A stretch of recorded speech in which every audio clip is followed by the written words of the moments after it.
Friends, uric অ্যাসিডের সমস্যা এমন একটি সমস্যা, সময়ের সাথে সাথে এই ইউরিক অ্যাসিডের পেশেন্টের সংখ্যাও কিন্তু ক্রমাগতিতে বেড়ে চলেছে।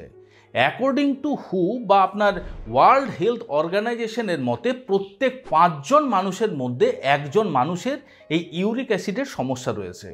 যখন একজন মানুষের রক্তে ইউরিক অ্যাসিডের মাত্রা বৃদ্ধি পায় এবং সেই ইউরিক অ্যাসিডের কারণে সেই মানুষটি যখন যথাযথ ব্যবস্থা না নেন, তখন সেই সমস্ত ইউরিক অ্যাসিড ক্রিস্টালাইজড হয়ে যায় বা সেগুলি পাথরের মতন ছোট্ট ছোট্ট দানা দানা হয়ে আমাদের জয়েন্টে গিয়ে ডিপোজিট হয়। অর্থাৎ মনে করুন আমাদের আঙ্গুলের জয়েন্টের মধ্যে, আমাদের হাঁটুর মধ্যে, আমাদের কবজির মধ্যে, কনুইয়ের মধ্যে এবং আমাদের গোড়ালির মধ্যে এই সমস্ত ইউরিক অ্যাসিডের ক্রিস্টালগুলি জমা হয়। তার ফলে সেই জয়েন্টগুলি লাল হয়ে ফুলে যায় এবং প্রচুর পরিমাণে ব্যথা অনুভব হয়। এছাড়া যখন একজন মানুষের রক্তে দীর্ঘদিন ধরে ইউরিক অ্যাসিডের মাত্রা বেশি থাকে, তখন সেই মানুষটির কিডনি স্টোনের প্রবণতাও অনেকটা বেড়ে যেতে পারে। তাই আমরা সব সময় বলি যে আপনি যখন বুঝতে পারবেন যে আপনার রক্তে ইউরিক অ্যাসিডের মাত্রা বেড়ে গেছে, সাথে সাথেই কিন্তু আপনার সাবধানতা অবলম্বন করা উচিত। আজকের ভিডিওতে আপনাদের সাথে ঘরে পাওয়া যায় এমন কিছু ইনগ্রেডিয়েন্টস দিয়ে এমন 3টি ঘরোয়া টোটকা আলোচনা করব। মাত্র 7 দিন যদি ব্যবহার করতে পারেন, 7 দিনের মধ্যে আপনি অনুভব করতে পারবেন আপনার ইউরিক অ্যাসিডের কারণে জয়েন্টের যে সমস্ত ব্যথা বেদনাগুলি হচ্ছিল, সে ব্যথা বেদনা কতখানি কমে গেছে এবং আপনার ব্লাড টেস্ট করলেই আপনি দেখতে পারবেন আগের থেকে ইউরিক অ্যাসিডের লেভেল বেশ কিছুটা নেমে এসেছে। ইউরিক অ্যাসিডের পেশেন্টদের খুবই কমন একটি প্রশ্ন থাকে আমাদের কাছে যে ইউরিক অ্যাসিড আমাদের রক্তে বাড়ছে কেন। দেখুন, আপনাদের জানা দরকার যে সারাদিনে আমরা যে সমস্ত খাবার দাবার খাচ্ছি তার মধ্যে এমন বেশ কিছু খাবার রয়েছে যার মধ্যে পিউরিন নামক বিশেষ এক ধরনের পদার্থ থাকে।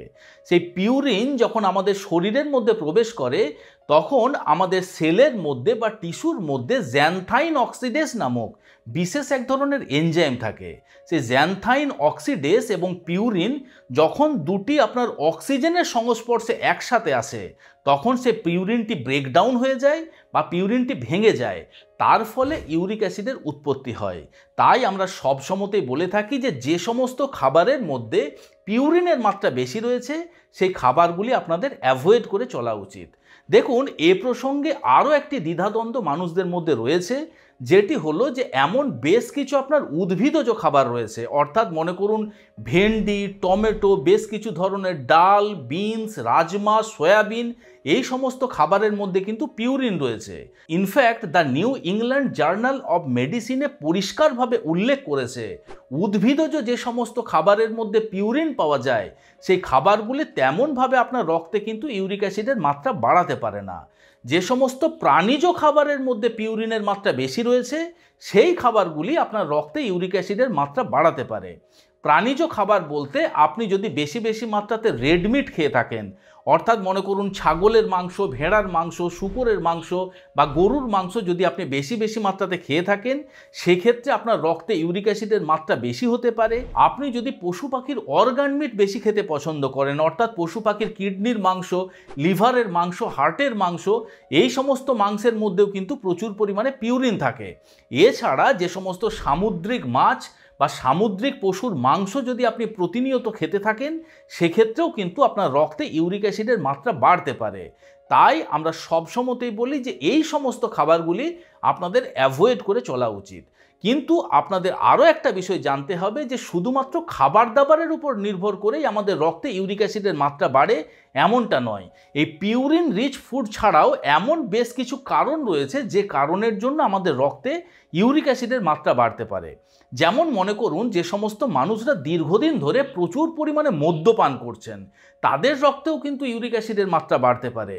আপনার ইউরিক অ্যাসিডের মাত্রা বাড়ার বংশগত কারণও কিন্তু খুব বড় একটা কারণ হতে পারে। এছাড়া এমন বেশ কিছু মেডিসিন রয়েছে। মেডিসিন বলতে যে সমস্ত মানুষরা মনে করুন দীর্ঘদিন ধরে ডাইউরেটিক মেডিসিন খাচ্ছেন, বা মনে করুন যাদের দীর্ঘদিন ধরে হার্টের মেডিসিন চলছে, দীর্ঘদিন ধরে যাদের ক্যান্সারের ট্রিটমেন্ট চলছে, যারা ভিটামিন B3 সাপ্লিমেন্ট দীর্ঘদিন ধরে খাচ্ছেন, তাদের মধ্যে কিন্তু এই ইউরিক অ্যাসিড বৃদ্ধির প্রবণতা বেশি হতে দেখতে পাওয়া যায়। এছাড়া যে সমস্ত মানুষদের রক্তে ভিটামিন B12 এর ঘাটতি রয়েছে, সেই সমস্ত মানুষদের মধ্যেও কিন্তু এই ইউরিক অ্যাসিড বাড়ার একটা চান্স থেকে যেতে পারে। তাই এই সমস্ত কারণগুলিও আমাদের মনে রাখতে হবে যদি আমাদের রক্তে ইউরিক অ্যাসিডের মাত্রা বেড়ে যাচ্ছে। এতক্ষণ তো আমরা জানলাম যে আমাদের রক্তে ইউরিক অ্যাসিডের মাত্রা বাড়ছে কেন, বা ইউরিক অ্যাসিডের মাত্রা বাড়ার কী কী কারণ রয়েছে। এখন চলুন আমরা সেই 3টি ঘরোয়া টোটকার বিষয়ে জেনে নিই, যে টোটকার মাধ্যমে আপনি অনায়াসে আপনার রক্ত থেকে ইউরিক অ্যাসিডের মাত্রাকে কম করতে পারবেন এবং ইউরিক অ্যাসিডের কারণে আপনার যে গাউট বা গিঁটে বাতের ব্যথা বেদনা দীর্ঘদিন ধরে কষ্ট পাচ্ছেন, সেই ব্যথা বেদনা থেকেও আপনি মুক্তি পেতে পারেন। আমরা এই রেমেডির তালিকায় 3 নম্বরে যে রেমেডিটি রেখেছি সেটি হলো নিম হলুদের রেমেডি। দেখুন, এই নিম হলুদের রেমেডি ব্যবহার করা খুবই সহজ। সর্বপ্রথম সকালবেলা 5টি নিম পাতা একদম খালি পেটে চিবিয়ে খান এবং তার সাথে সাথে 1 টুকরো কাঁচা হলুদ এবং 1 পিঞ্চ গোলমরিচের গুঁড়ো আপনি সকালবেলা চিবিয়ে খান। এছাড়া যদি আপনি এইভাবে খেতে আপনার অসুবিধে হয়, আপনি কাঁচা হলুদ এবং নিম পাতা বেটে সেগুলি ছোট্ট ছোট্ট ট্যাবলেটের আকারে বানিয়ে রোদে শুকিয়ে এয়ারটাইট কন্টেনারের মধ্যে রেখে দিতে পারেন। সেক্ষেত্রে আপনি 2টি নিম পাতার ট্যাবলেট এবং 2টি কাঁচা হলুদের ট্যাবলেটও সকালবেলা কিন্তু খেতে পারেন। দেখুন, এক্ষেত্রে আমরা নিম পাতা খাবার পরামর্শ আপনাদের এই কারণে দিচ্ছি, নিম পাতা হলো খুব ভালো একটি ব্লাড পিউরিফায়ার। অর্থাৎ আপনার ব্লাডের মধ্যে যে সমস্ত ক্ষতিকারক জীবাণু থাকে বা ক্ষতিকারক জিনিস থাকে সেগুলিকে অনায়াসে আপনার শরীরের বাইরে বের করে দিতে পারে। বিভিন্ন প্রকার ক্ষতিকারক জিনিসের সাথে সাথে আপনার রক্তে যখন ইউরিক অ্যাসিডের মাত্রা বৃদ্ধি পায়, সেই ইউরিক অ্যাসিডকেও কিন্তু আমাদের শরীরের বাইরে ফ্লাশ আউট করে দিতে পারে এই নিম পাতা। এছাড়া নিম পাতা আমাদের শরীরের মেটাবলিজমকে ব্যালেন্স করতে পারে। যখন আমাদের শরীরের মেটাবলিজম ব্যালেন্সড থাকবে তখন আমাদের রক্তের মধ্যে থাকা ইউরিক অ্যাসিড সহজে ক্রিস্টালাইজ হতে পারে না এবং আমাদের জয়েন্টগুলির মধ্যে ডিপোজিট হতে পারে না। তার ফলে গাউট বা গিঁটে বাতের সমস্যাও সহজে হয় না। এবং তার সাথে সাথে এর মধ্যে আমরা যে হলুদ ব্যবহার করার কথা বলছি, সেই হলুদের মধ্যে রয়েছে প্রচুর পরিমাণে অ্যান্টি ইনফ্ল্যামেটারি প্রপার্টি। যে অ্যান্টি ইনফ্ল্যামেটারি প্রপার্টি আপনার ইউরিক অ্যাসিডের জন্য যে গাউট বা গিঁটে বাতের যন্ত্রণা হয়, বা বলা ভালো আপনার জয়েন্টগুলি যে লাল হয়ে ফুলে যায়, সেই ইনফ্লামেশনকে কম করতে সাহায্য করতে পারে এবং আপনার জয়েন্টের ব্যথা বেদনাগুলিকে অনায়াসে কিন্তু নির্মূল করতে সাহায্য করতে পারে। এবং এই রেমেডিটি আপনি একটানা 10 সপ্তাহ পর্যন্ত ব্যবহার করতে পারবেন নিশ্চিন্তে, নির্দ্বিধায়। পরবর্তী যে রেমেডিটি আপনাদের বলবো বা যে রেমেডিটি আমরা 2 নম্বরে রেখেছি সেটি হলো কোরিয়েন্ডার সিডস অ্যান্ড গিলোয় ড্রিঙ্কস। দেখুন, এই কোরিয়েন্ডার সিডস এবং গিলোয় ড্রিঙ্কস কথাটি শুনেই আমরা বুঝতে পারছি যে এই ড্রিঙ্কসের মেন ইনগ্রিডিয়েন্টস হলো আপনার গিলোয় এবং ধনের বীজ। সর্বপ্রথম আসা যাক গিলোয় প্রসঙ্গে। দেখুন, গিলোয় হলো খুব ভালো একটি বডি ডিটক্সিফায়ার। অর্থাৎ আমাদের শরীরের মধ্যে যে সমস্ত টক্সিন প্রতিনিয়ত জমা হচ্ছে বা যে সমস্ত ক্ষতিকারক জিনিস আমাদের শরীরের মধ্যে জমা হচ্ছে, সেগুলিকে শরীরের বাইরে বের করে দেওয়ার ক্ষেত্রে কিন্তু গিলোয়ের জুড়ি মেলা ভার। গিলোয় যদি আপনি প্রতিনিয়ত ব্যবহার করতে পারেন, সেক্ষেত্রে আপনার শরীরের মধ্যে যে সমস্ত ইউরিক অ্যাসিড জমা হচ্ছে সেগুলিকে আপনার শরীরের বাইরে বের করে দিতে পারে। এছাড়া গিলোয়ের মধ্যেও রয়েছে প্রচুর পরিমাণে অ্যান্টি ইনফ্ল্যামেটারি প্রপার্টি, যে অ্যান্টি ইনফ্ল্যামেটারি প্রপার্টির জন্য জয়েন্টের ইনফ্ল্যামেশনকে কম করতে সাহায্য করতে পারে, জয়েন্টের ব্যথা বেদনাকে কম করতে সাহায্য করতে পারে। এবং এই ড্রিঙ্কসের মধ্যে আমরা ব্যবহার করছি কোরিয়েন্ডার সিডস বা ধনের বীজ। দেখুন, ধনের বীজের মধ্যে তো প্রচুর পরিমাণে অ্যান্টিঅক্সিডেন্ট, অ্যান্টি ইনফ্ল্যামেটারি প্রপার্টি থাকে, এটা আমাদের সকলেরই জানা। এবং তার সাথে সাথে ধনের বীজ হলো ডাই ইউরেটিক ইন নেচার। অর্থাৎ আপনি যখন এই ধনের বীজ দিয়ে তৈরি করা পানীয়টি খাবেন, সেদিনকে খেয়াল করবেন যে অন্যান্য দিনের তুলনায় আপনি বেশি বেশি ইউরিন পাস করছেন এবং আপনার ইউরিন পাসের মাত্রা যখন বৃদ্ধি পাবে তখন ইউরিনের সাথে সাথে শরীরের মধ্যে জমে থাকা ইউরিক অ্যাসিডও কিন্তু আপনার শরীরের বাইরে বেরিয়ে যাবে। তাই অবশ্যই এই পানীয়টি আপনারা একবার ট্রাই করতে পারেন। এখন প্রশ্ন হলো এই পানীয়টি আমরা বানাবো কিভাবে? দেখুন, এই পানীয়টি বানানো খুবই সহজ।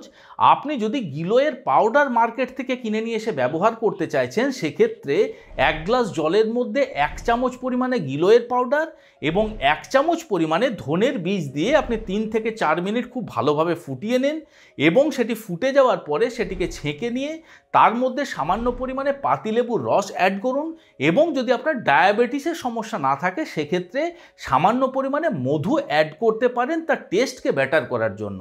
আর যদি ডায়াবেটিসের সমস্যা থাকে সেক্ষেত্রে আপনি মধুটি অ্যাভয়েড করে যাবেন। কিন্তু মনে করুন যদি আপনি গিলোয় জুস ব্যবহার করতে চাইছেন, অর্থাৎ মার্কেটে বিভিন্ন প্রকারের যে গিলোয়ের জুস অ্যাভেলেবেল সেটি যদি ব্যবহার করতে চাইছেন, সেক্ষেত্রে আপনারা একটা কাজ করতে পারেন, শুধুমাত্র 1 চামচ ধনের বীজকে আপনি 2 থেকে 3 মিনিট একটা জলের মধ্যে ফুটিয়ে নেন। তারপর সেই জলটিকে ছেঁকে নিয়ে সেটি যখন কুসুম কুসুম গরম অবস্থায় থাকবে, তার মধ্যে 2 চামচ পরিমাণে এই গিলোয়ের জুস দিয়ে সেটিকেও কিন্তু আপনি পান করতে পারেন। আপনি যেভাবেই পান করুন না কেন, মাত্র 7 দিন ব্যবহার করলেই কিন্তু আপনি উপকারিতা বুঝতে পারবেন এবং এই পানীয়টি আপনি নিশ্চিন্তে নির্দ্বিধায় 15 দিন পর্যন্ত ব্যবহার করতে পারেন। 15 দিন ব্যবহার করে অন্তত 1 সপ্তাহের একটা গ্যাপ দেবেন, তারপর আপনি আবার 15 দিন ব্যবহার করুন। আজকের তালিকার 1 নম্বরে যে রেমেডিটিকে রেখেছি সেটি হলো আপনার জোয়ান এবং আদা দিয়ে তৈরি চা। দেখুন, এই পানীয়র মধ্যে যে আমরা জোয়ান বা ক্যারাম সিডসকে ব্যবহার করছি, সেই ক্যারাম সিডসের মধ্যে থাইমল নামক বিশেষ এক ধরনের বায়োঅ্যাক্টিভ কম্পাউন্ড থাকে। এই থাইমল কি করে, আমাদের রক্তের মধ্যে যে সমস্ত ইউরিক অ্যাসিড থাকে সেগুলিকে শরীরের বাইরে বের করে দিতে সাহায্য করতে পারে এবং আমাদের শরীরের মধ্যে যে ইউরিক অ্যাসিড জমা হয়ে থাকে সেগুলি যাতে ক্রিস্টালাইজড হতে না পারে বা দানা দানা আকারে জমতে না পারে, সেদিক থেকে বাধা সৃষ্টি করতে পারে। জোয়ানের মধ্যে রয়েছে প্রচুর পরিমাণে অ্যান্টি ইনফ্ল্যামেটারি প্রপার্টি, যেগুলি আমাদের গাউটের ইনফ্লামেশনকে কম করতে সাহায্য করতে পারে।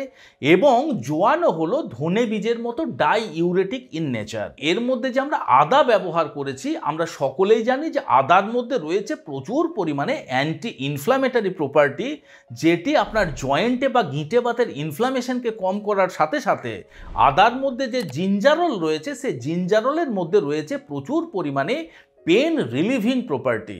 যে পেন রিলিভিং প্রপার্টি আপনার গাউট বা গিঁটে বাতের যন্ত্রণাকেও কিন্তু কম করতে সাহায্য করতে পারে। সর্বপ্রথম একটা প্যানের মধ্যে 1 গ্লাস পরিমাণ জল নেন, তারপর সেই জলের প্যানটিকে একটি গ্যাস ওভেনের মধ্যে চড়িয়ে গরম হতে দেন। তারপর সেই জলের মধ্যে দিয়ে দেন 1 চামচ পরিমাণে জোয়ান বা ক্যারাম সিডস এবং 1 চামচ পরিমাণে গ্রেটেড আদা। এখন সম্পূর্ণ মিশ্রণটিকে 2 থেকে 3 মিনিট খুব ভালোভাবে ফুটিয়ে নেন। 2 থেকে 3 মিনিট ফুটে যাওয়ার পরে গ্যাসের ফ্লেমটিকে বন্ধ করে সেটিকে ঠান্ডা হতে দেন। যখন সেটি কুসুম কুসুম গরম অবস্থায় থাকবে, সেটিকে ছেঁকে নিয়ে ওপরের থেকে 1 চামচ পরিমাণে পাতিলেবুর রস অ্যাড করে তারপর সেটিকে সার্ভ করুন। মাত্র 7 দিন ব্যবহার করার পরে আপনার ব্যথা বেদনা কতখানি কমেছে বা ব্লাড টেস্টের পরে ইউরিক অ্যাসিডের লেভেল কতটা ডাউন হলো, কমেন্ট বক্সে অবশ্যই কমেন্ট করে জানাতে ভুলবেন না। আশা করি আজকের এই ভিডিওটি আপনাদের ভালো লেগেছে, ইনফরমেটিভ লেগেছে।